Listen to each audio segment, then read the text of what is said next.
ഭാഗവതം ഒരു ജീവിതശാസ്ത്രമാണ്. നമ്മുടെ ജീവിതത്തിൽ നാം നേരിടുന്ന ഓരോ പ്രശ്നങ്ങളെയും എങ്ങനെ നമുക്ക് തരണം ചെയ്യാൻ സാധിക്കും എന്ന് നമുക്ക് വഴി കാണിച്ചു തരുന്ന ഒരു ഉത്തമ ആത്മീയ ശാസ്ത്രം. ഭാഗവതം ഏകാദശ സ്കന്ധത്തിലേക്ക് എത്തുമ്പോൾ, അതായത് 11-ാം സ്കന്ധത്തിലേക്ക് എത്തുമ്പോൾ അവിടെ ചർച്ച ചെയ്യുന്ന വിഷയം ഭയമാണ്. ഇവിടെ ഭാഗവതത്തിൽ 2 ഉപാഖ്യാനങ്ങൾ എന്ന് പറഞ്ഞാൽ 2 മെയിൻ ടോപ്പിക്കുകൾ ഈ ഏകാദശ സ്കന്ധത്തിലുണ്ട്. അതിലാദ്യത്തെ ടോപ്പിക് എന്ന് പറയുന്നത് വസുദേവ നാരദ സംവാദം എന്ന് പറയും. അതായത് ശ്രീകൃഷ്ണ ഭഗവാന്റെ പിതാവായ വസുദേവരും നാരദ മഹർഷിയും തമ്മിൽ നടത്തുന്ന ഒരു ഡിസ്കഷനാണ് വസുദേവ നാരദ സംവാദം. രണ്ടാമത്തത് ശ്രീകൃഷ്ണ ഉദ്ധവ സംവാദം. ഭഗവാൻ ശ്രീകൃഷ്ണനും അദ്ദേഹത്തിൻ്റെ പ്രധാനമന്ത്രിയായ ഉദ്ധവരും കൂടി ചേർന്ന് നടത്തുന്ന, അല്ലെങ്കിൽ 2 പേരും ചെയ്യുന്ന ഒരു സംവാദമാണ് ഉദ്ധവ സംവാദം. അപ്പം നാം ഇവിടെ ഇന്ന് കാണാൻ പോകുന്നത് വസുദേവ നാരദ സംവാദമാണ്. ഈ വസുദേവ നാരദ സംവാദം ഏറെക്കുറെ നടക്കുന്നത് ഭഗവാൻ ശ്രീകൃഷ്ണൻ്റെ കുലം, കുട്ടികളൊക്കെ വളർന്ന് വലുതായി. അവർ വളർന്ന് വലുതാകും തോറും സമ്പത്ത് കാരണമായിരിക്കാം, അവർ ഇന്ന് നമ്മുടെ വീടുകളിലൊക്കെ കാണുന്ന അവസ്ഥയാണത്. സമ്പത്ത് കൂടുന്തോറും, സുഖസൗകര്യങ്ങൾ കൂടുന്തോറും കൂടുതൽ കൂടുതൽ കൂടുതൽ മനസ്സ് സുഖസൗകര്യങ്ങളിലേക്ക് ആകർഷിക്കുന്നതായി. അത് എത്രത്തോളം ആകർഷിക്കുന്നുണ്ടോ അത്രത്തോളം മനസ്സുകൾ തമ്മിലുള്ള ബന്ധം അകന്നകന്ന് സംഘർഷങ്ങളായി മാറിത്തുടങ്ങി. ഇന്ന് കാണുന്ന അതേ അവസ്ഥ കൃഷ്ണൻ്റെ വീട്ടിലുണ്ടായി. കുട്ടികൾക്ക് തമ്മിൽ ഒരു മാനസികമായ ഭയങ്കര സംഘർഷങ്ങൾ, അകൽച്ചകൾ, വിദ്വേഷങ്ങൾ, അസൂയകൾ. ഭഗവാൻ ശ്രീകൃഷ്ണൻ ഒന്നും ചെയ്തില്ല അതിനെക്കുറിച്ച്. കാരണം എന്തുകൊണ്ട് ചെയ്തില്ല എന്ന് ചോദിച്ചു കഴിഞ്ഞാൽ, കുട്ടികളൊന്നും ആ രീതിയിൽ കാര്യങ്ങൾ മനസ്സിലാക്കാൻ തയ്യാറായില്ല. ഇതാണ് നമുക്കൊക്കെ ഒരു മനസ്സിലാക്കേണ്ട ഒരു പാഠം. കുറേ കഴിഞ്ഞു കഴിഞ്ഞാൽ പിന്നെ എന്ത് ചെയ്തിട്ടും കാര്യമില്ല. നമുക്കൊക്കെ പലപ്പോഴും ഉണ്ടല്ലോ, കുട്ടികൾ വളർന്നു കഴിഞ്ഞ് വലുതായി കഴിഞ്ഞിട്ട് അവരോട് എന്ത് പറഞ്ഞാലും അവർ ചെവി കയറില്ല. അതാണ് നമ്മൾ കുട്ടിക്കാലത്ത് തന്നെ ഒരു സംസ്കാരം ഉണ്ടാക്കി കൊടുത്താൽ ആ സംസ്കാരത്തിലൂടെ അവർ വളർന്നു പോയിക്കോളും. എന്തോ ഭഗവാന്റെ കുട്ടികൾക്കത് തോന്നിയില്ല. അവർ കുരുത്തക്കേടിൻ്റെ ഉസ്താദുകളായി മാറി. ഒരിക്കൽ മഹാന്മാരായ ദുർവാസ മഹർഷി തുടങ്ങിയവർ ദ്വാരകയിലേക്ക് വരുമ്പോൾ ഇവരെന്ത് ചെയ്തു വെച്ചാൽ, ജാമ്പവതി പുത്രൻ സാമ്പൻ എന്ന് പറയുന്ന ഭഗവാന്റെ പുത്രൻ ഒരു പെണ്ണിൻ്റെ വേഷം കെട്ടിച്ചു, സാരിയൊക്കെ കൊടുപ്പിച്ചു, വയറിൻ്റെ മുകളിൽ കുറേ തുണിയൊക്കെ വച്ച് കെട്ടി ഒരു ഗർഭിണിയെപ്പോലെ അഭിനയിപ്പിച്ച് ഇവരുടെ മുന്നിൽ കൊണ്ട് നിർത്തി. ഒരുത്തൻ ചോദിക്കുകയാണ്, ഇവൾക്ക് ചോദിക്കാൻ നാണമുണ്ട്, നിങ്ങൾ ത്രികാലജ്ഞാനികളല്ലേ, അതുകൊണ്ട് നിങ്ങൾ ത്രികാലജ്ഞാനം കൊണ്ട് പറയണം, ഇവൾ ആൺകുട്ടിയെ പ്രസവിക്കോ പെൺകുട്ടിയെ പ്രസവിക്കോ എന്നാണ് ചോദിക്കേണ്ടത്. പക്ഷെ ആ കുരുത്തക്കേടിൻ്റെ ശക്തി കൊണ്ട് അവർക്കത് ചോദിക്കാൻ തോന്നിയില്ല. അവർ ചോദിച്ചു, ഇവളെ എന്തിനെ പ്രസവിക്കുന്നു, കിംസിത് പ്രസവിഷ്യതീന. ഒരു നിമിഷം മഹാത്മാക്കൾ നോക്കി. പൊതുവേ മഹാന്മാരൊന്നും കുട്ടികളെ ശപിക്കില്ല. പക്ഷേ ഈ കുട്ടികൾ ഇങ്ങനെ ഒരു കുരുത്തക്കേട് ചോദിച്ചപ്പോൾ ഭാവിയിൽ ഇവർ വളർന്നു വരുംതോറും കൂടുതൽ മത്സരബുദ്ധിയും സ്വാർത്ഥ മനസ്സുമുള്ളവരായി തീരുമെന്ന് മനസ്സിലാക്കിയ മഹാന്മാർ കൊടുത്തു ഒരു ശാപം. പറഞ്ഞു, ഇവൾ പ്രസവിക്കും, ആണും പെണ്ണും ആവില്ല. എന്താ പ്രസവിക്കുക? മുസലം കലു അസ്മയം, ഇരുമ്പ് ഉലയ്ക്ക പ്രസവിക്കും, ഒരു ഇരുമ്പ് കഷ്ണം പ്രസവിക്കും. ഇത് പറഞ്ഞതും ആ കുട്ടിക്ക് വയറിനൊരു ഭാരം അനുഭവപ്പെട്ടു. അഴിച്ചു തുണികളൊക്കെ, അതാ കിടക്കുന്നു, അതിൻ്റെ അകത്തൊരു ഇരുമ്പ് കഷ്ണം. ഇവരെന്ത് ചെയ്തു? ആരോടും പറയാതെ അതിനെ പൊടിച്ച് കടലിലേക്കിരുന്നു.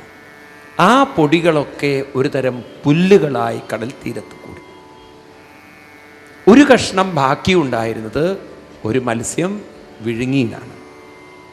ഒരു മുക്കുവൻ ആ മത്സ്യത്തെ പിടിക്കുന്നു. ആ മത്സ്യം എത്തിച്ചേരുന്നത് ഒരു വേടൻ്റെ കയ്യിലാണ്. പിന്നീട് ആ വേടൻ മത്സ്യത്തിൽ നിന്നും കിട്ടിയ ആ ഇരുമ്പ് കഷ്ണം കൊണ്ടുണ്ടാക്കിയ അസ്ത്രം ഉപയോഗിക്കുന്നത് കൃഷ്ണൻ്റെ ശരീരത്തിലേക്കാണ്. നോക്കൂ എവിടെ എത്തി കാര്യങ്ങൾ എന്നുള്ളത്.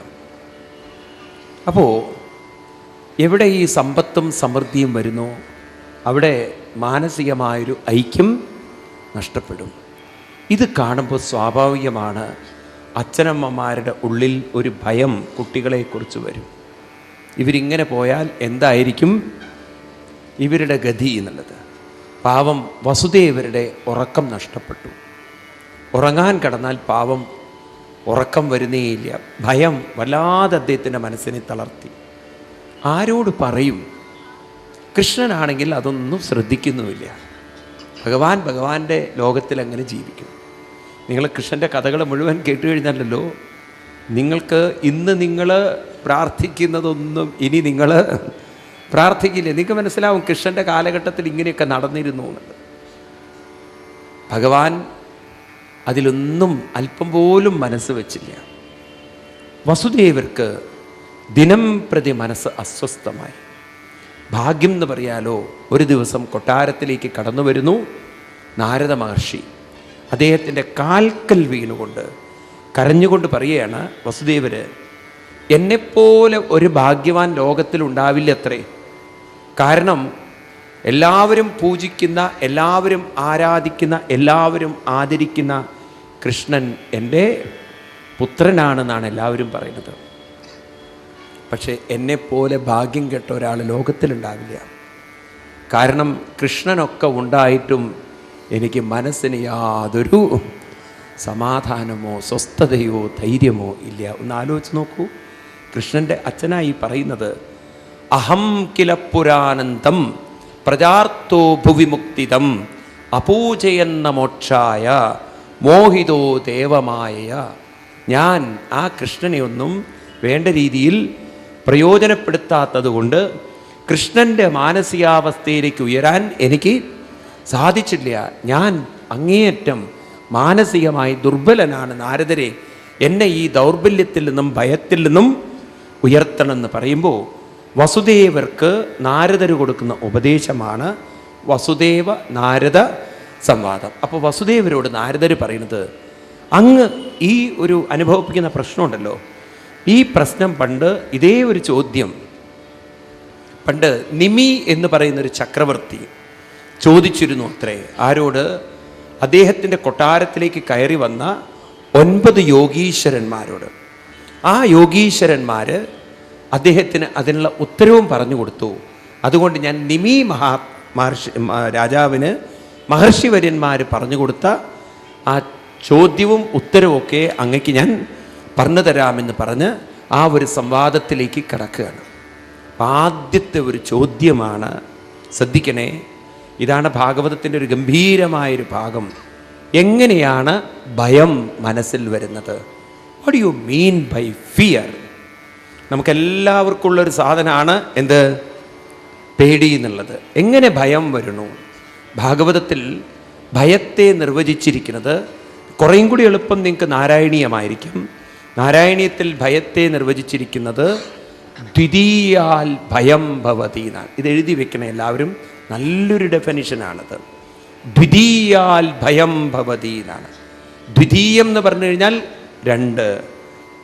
ദ്വിതീയാൽ, നാരായണീയത്തിലെ വരികൾ ഇങ്ങനെയാണ്: ഭീതിർനാമദ്വിതീയാൽ ഭവതി നനുമന കൽപ്പിതം ചദ്വിതീയം തേനൈക്യാഭ്യാസശീലോ ഹൃദയമിഹയദാ ശക്തിബുദ്ധ്യാ നിരുന്ധ്യാം മായാവിദ്യേതു തസ്മിൻ പുനരപി തഥാ ഭാതി മായാദിനാദം തം ത്വാ ഭക്ത്യാ മഹത്യാ സതതമനുഭജന്നീശഭീതിം വിചക്യാം. ഭീതിർനാമ ദ്വിതീയാൽ ഭവതി, ദ്വിതീയാൽ ഭയം ഭവതി.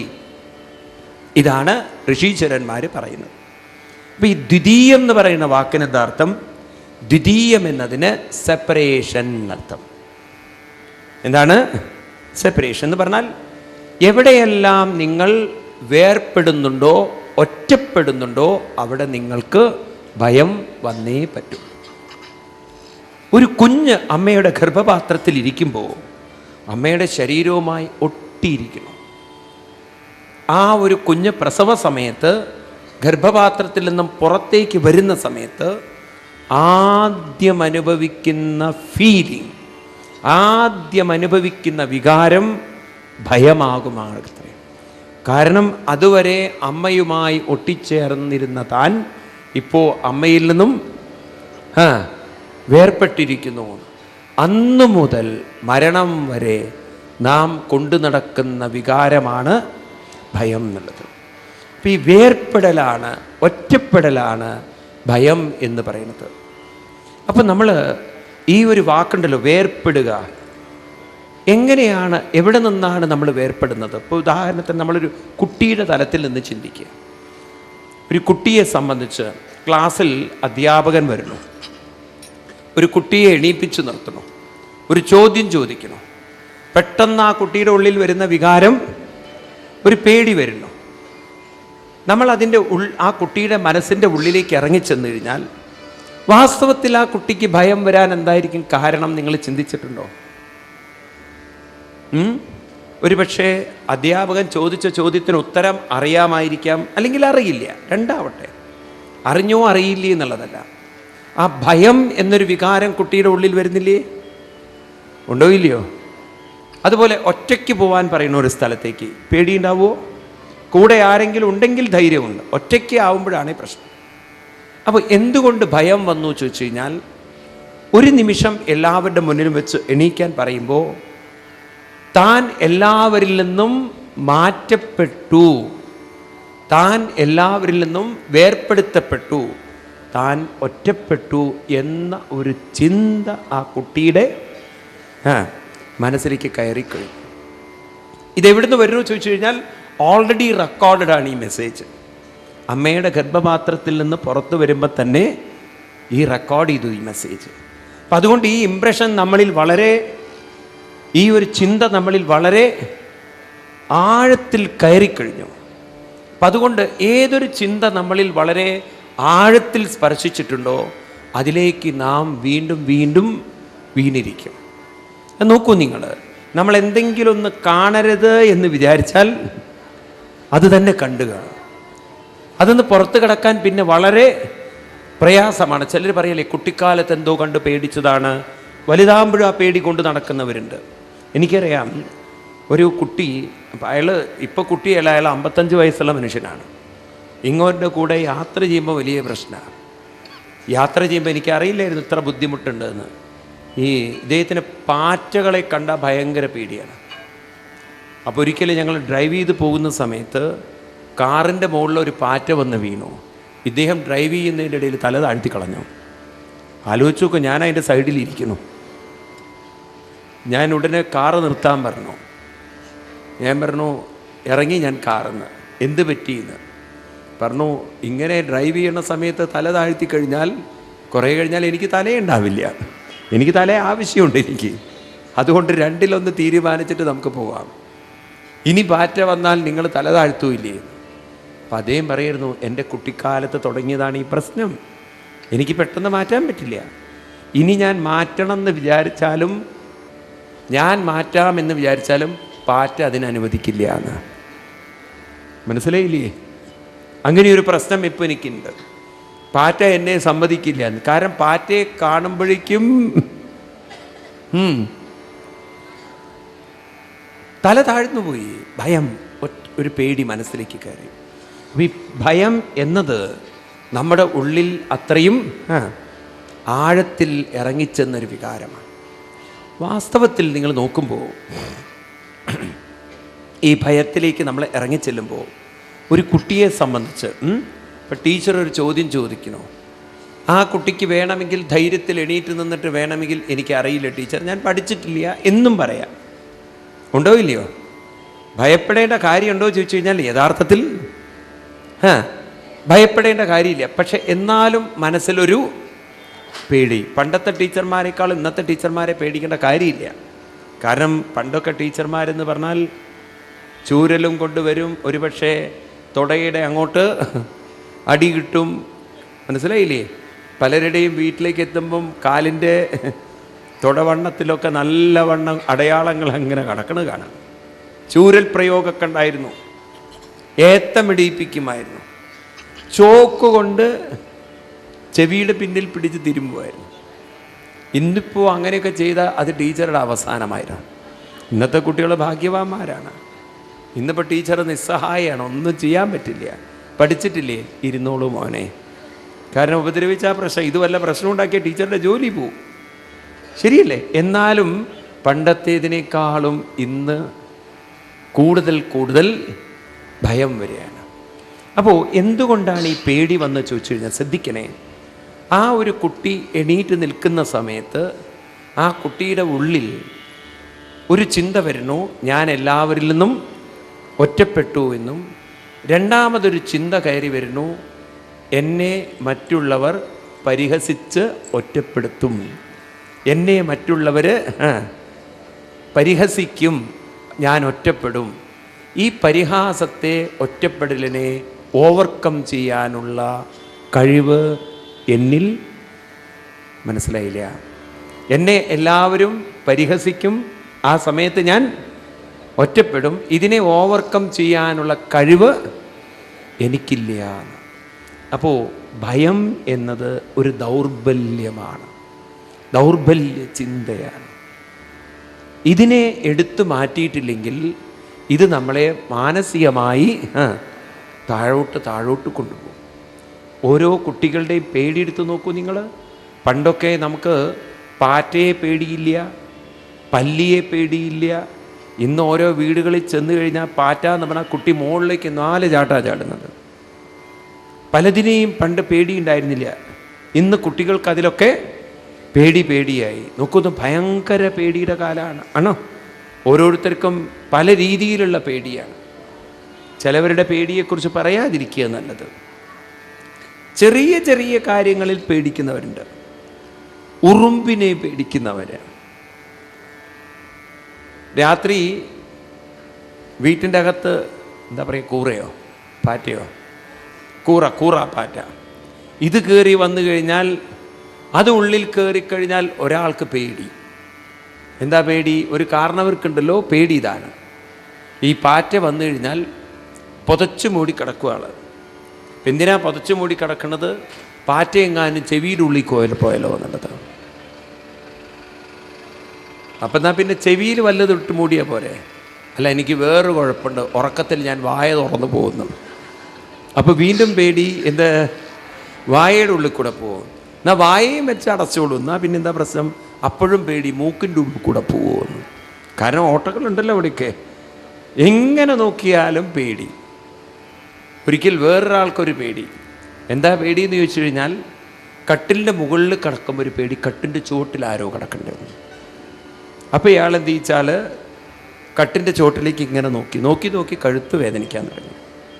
ഭാര്യ പറഞ്ഞ ഒരു കാര്യം ചെയ്യൂ, നാളെ മുതൽ നല്ല ഉയരമുള്ള കട്ടിലായിരുന്നു, പഴയ കട്ടിലായിരുന്നു. ഭാര്യ അവിടെ പുൽപ്പായും തലേണയും വെച്ച് കൊടുത്തു. ഇനി നാളെ മുതൽ നിങ്ങൾ കട്ടിൻ്റെ ചുവട്ടിൽ കിടന്നാൽ മതി. കട്ടിൻ്റെ ചുവട്ടിൽ കിടക്കുമ്പോൾ അദ്ദേഹത്തിന് വേറൊരു പേടി, കട്ടിൻ്റെ മുകളിലേക്ക് വേറെ ആരൊക്കെയോ വരുന്നുണ്ട് എന്ന്. അപ്പോൾ വീണ്ടും ഇയാൾ കയറി കട്ടിൻ്റെ മുകളിലേക്ക് കിടക്കും. എന്തിനു പറയുന്നു? ഒരു ദിവസം 4 കട്ടിൻ്റെ ചുവട്ടിലേക്ക് പോവുക, കട്ടിൻ്റെ മുകളിലേക്ക് വരിക, കട്ടിൻ്റെ ചുവട്ടിലേക്ക് പോവുക, കട്ടിൻ്റെ മുകളിലേക്ക്. ഭാര്യയ്ക്ക് മനസ്സിലായി ഇത് വട്ടാവുന്ന ലക്ഷണമുണ്ടെന്ന്. ഡോക്ടറെ അടുത്ത് കൊണ്ടുപോയി, സൈക്യാട്രിസ്റ്റിൻ്റെ അടുത്ത്. അപ്പോൾ അദ്ദേഹം പറഞ്ഞു, 1 മാസം ഇവിടെ കിടത്തി ചികിത്സിച്ചാൽ ഞാൻ ശരിയാക്കി തരാം. ചോദിച്ചു, കാശ് എത്ര വരുമെന്ന്? ഒരു 25,000 രൂപ. ഈ വട്ടുകളി ഉരുണ്ടുകളി മാറ്റാനോ? ഭാര്യ പറഞ്ഞു, ഞാനൊന്ന് നോക്കട്ടെ, എനിക്ക് ചികിത്സിക്കാൻ പറ്റുമെന്ന്. ഭാര്യ പാലക്കാട്ടുകാരിയായിരുന്നു. ഭാര്യയ്ക്ക് അതിനുള്ള ബുദ്ധി ഉണ്ടായിരുന്നു. ഭാര്യ കൊണ്ടുപോയി ഭർത്താവിനെ. 1 മാസത്തെ ചികിത്സയൊന്നും വേണ്ടി വന്നില്ല. പിറ്റേ ദിവസം ഡോക്ടറോട് വിളിച്ചു പറഞ്ഞു, എൻ്റെ ഭർത്താവിൻ്റെ രോഗം മാറി ഡോക്ടറെ. ഡോക്ടർ അത്ഭുതപ്പെട്ടു. 1 ദിവസം കൊണ്ട് ഭർത്താവിൻ്റെ ഉരുണ്ടുകളി മാറിയോ? ഉരുണ്ടുകളി മാറി. ആര് ചികിത്സിച്ചു? ഞാൻ ചികിത്സിച്ചു. എന്ത് മരുന്ന് കൊടുത്തു? ഒരു മരുന്നും വേണ്ടി വന്നില്ല. ആള് തീർന്നുവോ? അയ്യോ, എൻ്റെ ഭർത്താവ് തീർന്നിട്ടൊന്നുമില്ല, ജീവനോടുകൂടി. പിന്നെ എങ്ങനെ മാറ്റിയെന്ന്? ഞാനൊരാശാരിയെ വിളിച്ചു കൊണ്ടുവന്നു. എന്നിട്ട് കട്ടിലിൻ്റെ 4 കാലും മുറിച്ച് കളഞ്ഞു. ഇനി ഈ ജീവിതമല്ല, 10 ജീവിതത്തിൽ അയാൾക്ക് ഉരുളാൻ പറ്റില്ല. കട്ടിലിൻ്റെ 4 കാലും മുറിച്ച് കളഞ്ഞു. അങ്ങനെ അയാളുടെ ഉരുണ്ടുകളി ഞാൻ മാറ്റിയത്.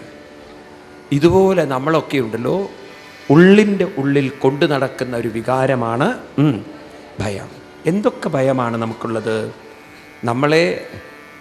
നമ്മളെ എന്തൊക്കെ ഭയമാണ് വെച്ചാൽ, വേർപ്പെടുത്താൻ സാധിക്കും, ഒറ്റപ്പെടുത്താൻ സാധിക്കും, തളർത്താൻ സാധിക്കും. ഉണ്ടോ? ഇങ്ങനെയൊക്കെയുള്ള ചിന്തകൾ നമ്മളിൽ വരുമ്പോൾ നാം മാനസികമായി തളർന്നു പോകും. അപ്പോൾ ഭയം എന്ന് പറഞ്ഞാൽ, ശ്രദ്ധിക്കണേ, ഭയം എന്ന് പറഞ്ഞാൽ മനസ്സ് പെട്ടെന്ന് തന്നെ ചിന്തിക്കുന്നൊരു ചിന്തയാണ്, ഞാൻ വേർപ്പെടുത്തപ്പെട്ടിരിക്കുന്നു, ഞാൻ ഒറ്റപ്പെട്ടിരിക്കുന്നു, എനിക്ക് എന്നെ ആരെങ്കിലും പരിഹസിക്കുകയോ എന്നെ തളർത്തുകയോ ചെയ്താൽ അതിനെ നേരിടാനുള്ള എന്തില്ല, ശക്തിയില്ല എന്ന് ചിന്തിക്കുമ്പോഴേക്കും മാനസികമായി നമ്മൾ തളർന്നിട്ടുണ്ടാവും. നിങ്ങൾ ഒറ്റയ്ക്കൊരു റോട്ടിലൂടെ നടക്കണം. പോകുന്ന സമയത്ത് കള്ളു കുടിച്ചിട്ടൊരാൾ അതിലേ വരുന്നു. അയാൾ നിങ്ങളുടെ കണ്ണിലേക്കൊരു നോട്ടം, ആ വരവ് കണ്ടാൽ തന്നെ പകുതി ജീവൻ പോകും. നിങ്ങളുടെ അടുത്തേക്ക് വരുമ്പോൾ ആ കാണുന്ന മാത്രയിൽ തന്നെ നമുക്കെന്ത് വരും? ധൈര്യമോ, ഒരു പേടി നമ്മുടെ ഉള്ളിൽ കയറി.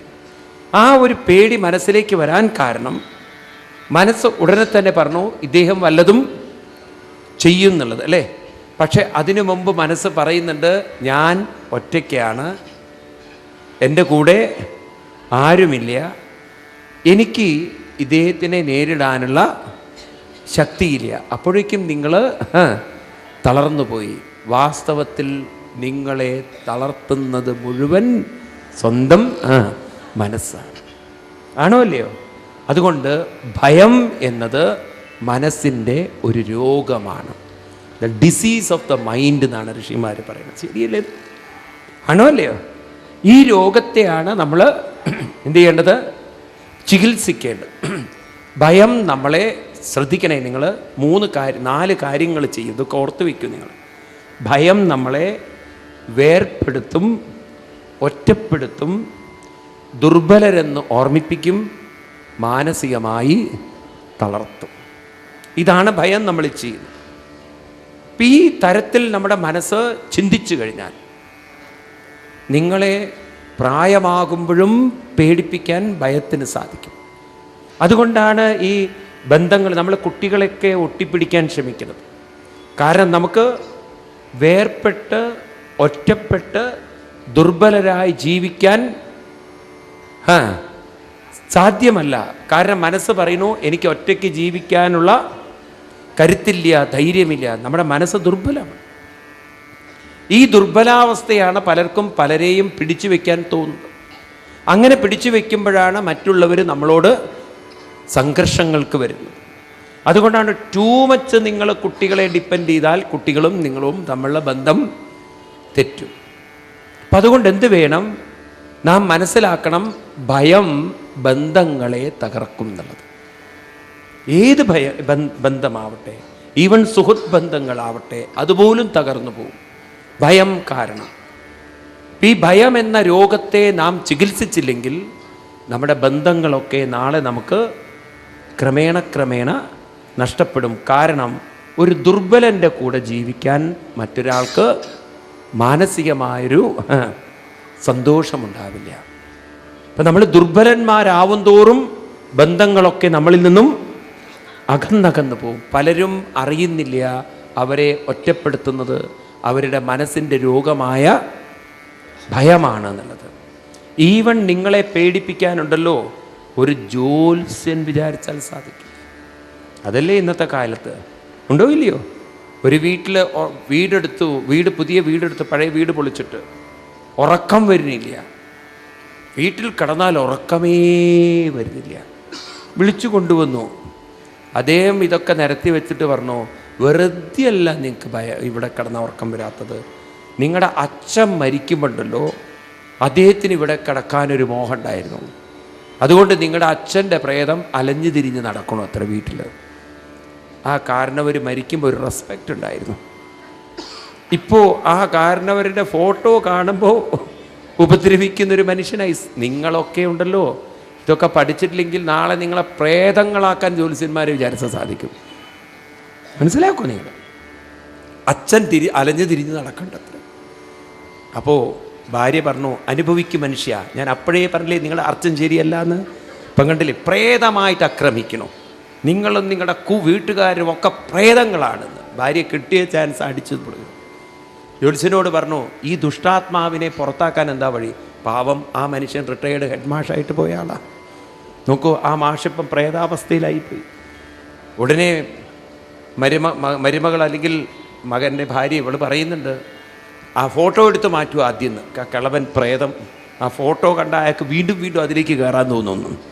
ആ ഫോട്ടോ അവിടുന്ന് മാറ്റുമെന്ന്. ഞാൻ അന്നേ പറഞ്ഞ ഈ കണ്ണ് കണ്ട കളവന്മാരിന്ന് ഫോട്ടോ വെക്കരുതെന്ന്. സ്വന്തം അച്ഛൻ്റെ അവസ്ഥയായി പറയുന്നത്. എന്നിട്ട് ജ്യോത്സ്യൻ്റെ കാല് പിടിച്ചിട്ട് പറഞ്ഞു, പറയൂ തിരുമേനി, എപ്പോഴാണ് പ്രേതത്തിനെ മാറ്റുക എന്ന്. അപ്പോൾ അദ്ദേഹം പറഞ്ഞു, പ്രേതത്തിനെ മാറ്റണമെങ്കിൽ വലിയ ചിലവൊക്കെയാണ്, ഒരു 25,000 രൂപയൊക്കെ വരും ആവാഹിച്ച് പുറത്താക്കാൻ പറഞ്ഞു. അദ്ദേഹത്തിൻ്റെ സമ്പാദ്യം ആകെ 5,000 ഉണ്ടായുള്ളൂ, ഇനിയിപ്പോൾ ഈ പ്രേതത്തെ പുറത്താക്കാൻ. അപ്പോൾ അദ്ദേഹം പറഞ്ഞു, ഒരു കാര്യം ചെയ്യാം, ഞാൻ വേണമെങ്കിൽ ചെയ്തു തരാം, ഒരു 10 ഒതുക്കാന്ന്, പ്രേതത്തിനെ ഒതുക്കാനേ. അങ്ങനെ 10 കോൺട്രാക്റ്റ് ചെയ്ത് ഇദ്ദേഹം പ്രേതത്തെ ഒതുക്കുകയാണ്.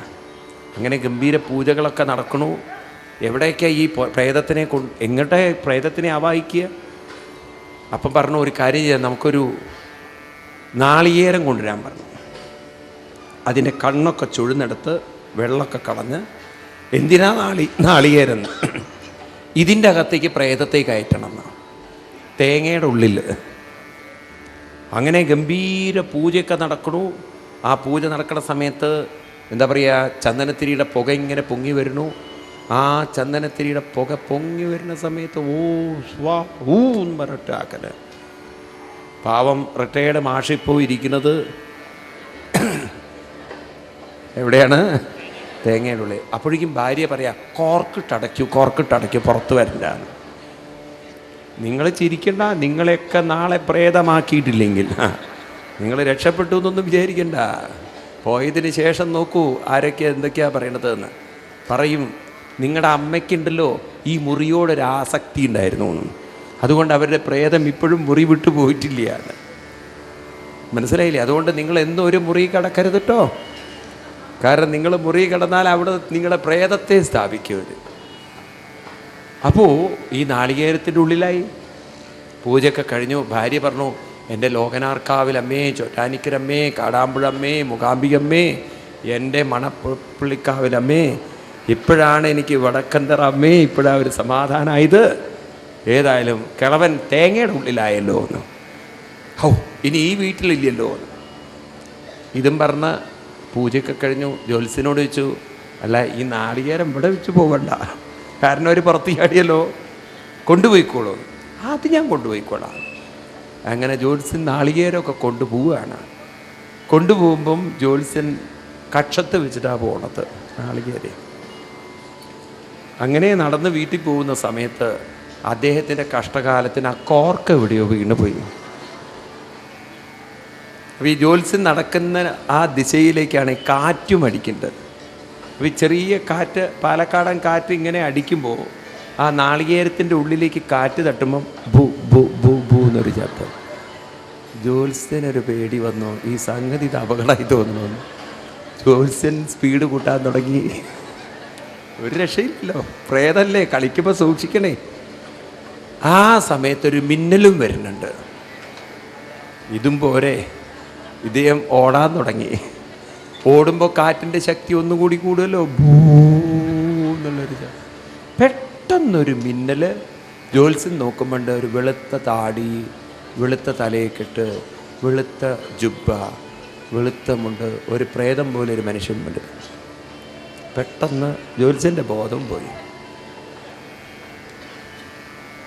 സംഗതി ആരായിരുന്നു എന്ന് വെച്ച് കഴിഞ്ഞാൽ, രാത്രിയിൽ വാങ്കുവിളിയും കഴിഞ്ഞ് പാവം ഒരു മുസലിയാർ, പാവം മനുഷ്യൻ നല്ലൊരു മനുഷ്യൻ, ഒരാളെ ഉപദ്രവിക്കാത്തൊരു മനുഷ്യൻ, ഒരു സത്യസന്ധനായ മനുഷ്യൻ. അയാൾ പാവം, അയാളുടെ ജോലിയും കഴിഞ്ഞ് വരികയാണ്. പക്ഷേ ജ്യോത്സ്യർക്കറിയില്ലല്ലോ ഇതാണെന്നുള്ളത്. അദ്ദേഹം ഉടനെ തന്നെ അദ്ദേഹത്തിൻ്റെ കയ്യിൽ വെള്ളമൊക്കെ എടുത്ത് അദ്ദേഹത്തിൻ്റെ ജ്യോത്സ്യൻ്റെ മുഖത്തൊക്കെ തളിച്ചു. ഒക്കെ വെളുത്ത താടി, വെളുത്ത തലയിക്കെട്ട്, അതാ വീണ്ടും ബോധം പോയി. ജ്യോത്സ്യൻ നാട്ടുകാരെയൊക്കെ വിളിച്ചു, ഒരു വണ്ടിയൊക്കെ എടുത്ത് നേരെ കൊണ്ടുപോയി ഹോസ്പിറ്റലിൽ കൊണ്ടുപോയിട്ടു. ഹോസ്പിറ്റലിൽ പോയി അവിടെ ചെന്ന് കൊണ്ടുപോയിട്ടു, അവിടെ അഡ്മിറ്റ് ചെയ്തു. രാത്രിയല്ലേ, നേഴ്സ് വിളിച്ചു ചോദിച്ചു ഡോക്ടറോട് എന്താ ചെയ്യേണ്ടതെന്ന്. ബോധത്തിന് ഇഞ്ചക്ഷൻ കൊടുക്കാൻ പറഞ്ഞു. ബോധം വന്നപ്പോൾ നോക്കുന്ന സമയത്ത് വെളുത്ത സാരി, വെളുത്ത ബ്ലൗസ്, വെളുത്ത തൊപ്പി. ബോധം വീണ്ടും പോയി. കാരണം ജ്യോത്സ്യൻ എന്നെ സംശയം, ഇത് കാരണവരാണോ കയറിയത് കാരണവത്തിയാണോ കയറിയത് എന്നുള്ളത്. കാരണം രണ്ടും പോയിട്ടുണ്ടേ. ഇങ്ങനെ പേടി അങ്ങനെയൊന്നും വിട്ടുപോവില്ല. ഭയത്തെ അങ്ങനെയൊന്നും എളുപ്പം എടുത്തു മാറ്റാൻ സാധ്യമല്ല. കാരണം അത് റൂട്ടഡാണ് നമ്മുടെ ശക്തിബുദ്ധിയാ, നല്ല ശക്തിയിൽ കയറിപ്പോയി നമ്മുടെ ഉള്ളിൽ. ആഴത്തിൽ മുറിവാന്ന് പറഞ്ഞാൽ പെട്ടെന്ന് മാറും അത്. ഇതേപോലെ നമ്മുടെ മനസ്സിൽ, നമ്മുടെ സൈക്കയിൽ വളരെ ഡീപ്പായി പോയൊരു ചിന്തയാണ് ഏത്?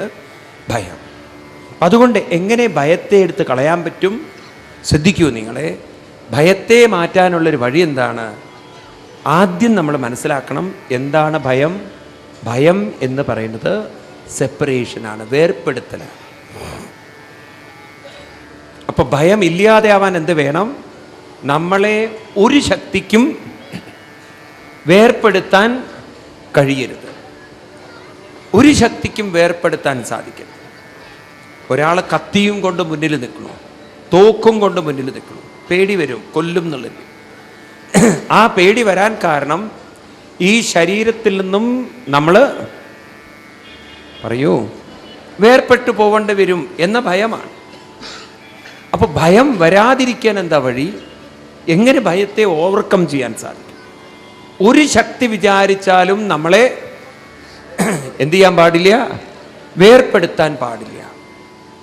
ഏതൊരു പരസ്യമില്ലേ, വേർപ്പെടുത്താൻ പറ്റാത്ത ബന്ധം, വിശ്വാസം എന്ന് പറഞ്ഞ പോലെ വേർപ്പെടുത്താൻ പാടില്ല.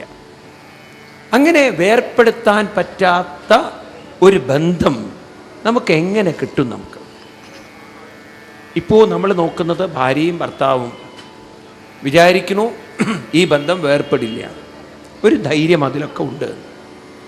മക്കൾ, ആ ബന്ധം എന്നും ഉണ്ടാവും. ഇപ്പം ഇന്ന് നമ്മുടെ വേർപ്പെടുത്താൻ പറ്റാത്തതെന്ന് കരുതുന്ന ബന്ധം യഥാർത്ഥത്തിൽ വേർപ്പെടുത്താൻ പറ്റാത്തതാണോ? കാലത്തിനെപ്പോൾ വേണമെങ്കിലും വേർപ്പെടുത്താൻ പറ്റുന്ന ബന്ധമാണ്. ഈവൻ സുഹൃത്തുക്കളെ പോലും ആണോ അല്ലയോ? നിങ്ങളുടെയൊക്കെ കുട്ടിക്കാലത്ത് സ്കൂളിൽ പഠിക്കുന്ന സമയത്തുള്ള സുഹൃത്ത് ബന്ധമാവില്ല നമ്മൾ കോളേജിലെത്തുമ്പോൾ. കോളേജിൽ നിന്ന് അടുത്ത കോളേജിൽ പോകുമ്പോൾ അല്ലെങ്കിൽ ഹയർ കോളേജിൽ പോകുമ്പോൾ നമ്മുടെ ബന്ധങ്ങളൊക്കെ മാറി. ഇതൊക്കെ കഴിഞ്ഞ് കല്യാണം കഴിയുമ്പോൾ പഴയ ബന്ധങ്ങളൊക്കെ മറന്നു പോകുന്നു.